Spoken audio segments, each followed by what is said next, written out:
Hello friends, legal info by Vikas YouTube channel में आपका बहुत बहुत स्वागत है। दोस्तों, हम इस वीडियो में बात करेंगे क्या विदाउट फैमिली के मैरिज की जा सकती है, क्या विदाउट नोटिस कोर्ट मैरिज की जा सकती है, क्या इंटरकास्ट या inter religion marriage without notice, without family और विदाउट 30 डेज के की जा सकती है। जी हाँ, ऐसे बहुत सारे फोन कॉल्स आते हैं, सर हम इंटरकास्ट है, फैमिली हमारी मैरिज के अगेंस्ट है, या हमारे पास 30 दिन का समय नहीं है, या 30 दिन में नोटिस जाएगा तो हमारी मैरिज कंप्लीट नहीं हो पाएगी, तो उसके लिए क्या करें। देखिएगा दोस्तों, एक चीज होती है ज्यूरिडिक्शन यानी क्षेत्राधिकार।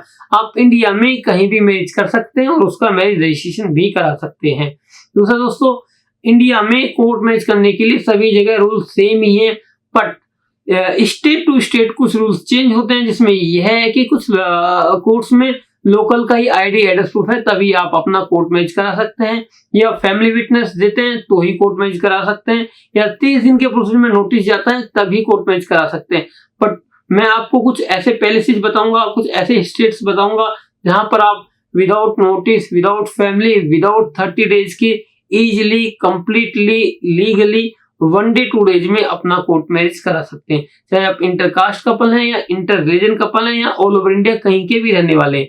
दोस्तों, पैलेस ऑफ मैरिज की बिहाफ पर जो सबसे ज्यादा मैरिज होती हैं वे दिल्ली एनसीआर में, दिल्ली, गाजियाबाद और देहरादून में ही होती हैं। जी हाँ, आप इंडिया में कहीं के भी रहने वाले हो, यहाँ पर आईडी प्रूफ की कोई रिक्वायरमेंट नहीं होती है कि आप लोकल के हो या आपके पास यहाँ का रेंट एग्रीमेंट हो। अगर आप दोनों एज पर लो फॉर्मेलिटी फुलफिल करते हैं तो आपका इजिली मैरिज और उस मैरिज का कोर्ट मैरिज रजिस्ट्रेशन 1 डे और 2 डेज में इजिली हो जाता है, जिसके लिए लड़की की 18, लड़के के 21 साल होनी चाहिए।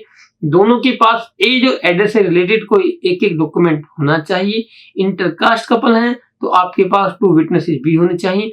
विटनेसेस मैंडेटरी नहीं है कि वह आपके फैमिली मेंबर ही हो। विटनेसेस आप अपनी मैरिज में रिलेटिव या फ्रेंड्स की भी विटनेस करा सकते हैं। विटनेसेस की एज 18 प्लस होनी चाहिए और उनके पास अपना कोई आइडेंटिटी कार्ड वगैरह होना चाहिए। अगर ये फॉर्मेलिटी आप फुलफिल करते हैं तो इजीली आप अपना दिल्ली एनसीआर में मैरिज करा सकते हैं, भले ही आप ऑल ओवर इंडिया में कहीं के भी रहने वाले हो।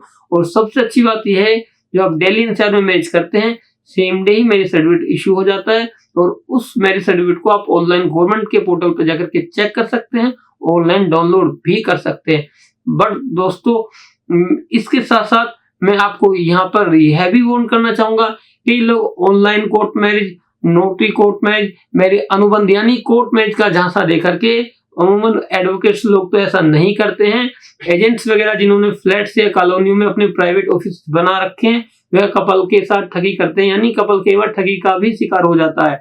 तो अगर आप कोर्ट मैरिज कराना चाह रहे हैं, दिल्ली एनसीआर में कराना चाह रहे हैं और आप कहीं के भी रेजिडेंट है, मैरिज इजिली करा सकते हैं।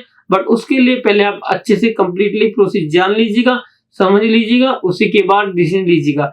ऐसा ना हो कि आप लोगों के साथ चीटिंग हो जाए। दूसरा दोस्तों, अगर इससे रिलेटेड आपकी कोई क्वेरी है तो आप हमारे दिए गए हेल्पलाइन नंबर पर मंडे टू संडे कॉल कर सकते हैं। दिए गए डिस्क्रिप्शन में जाकर के आप हमें कमेंट्स भी कर सकते हैं, अक्सर हमारी टीम उसका रिप्लाई करने की कोशिश करती है। Thank you for watching this video.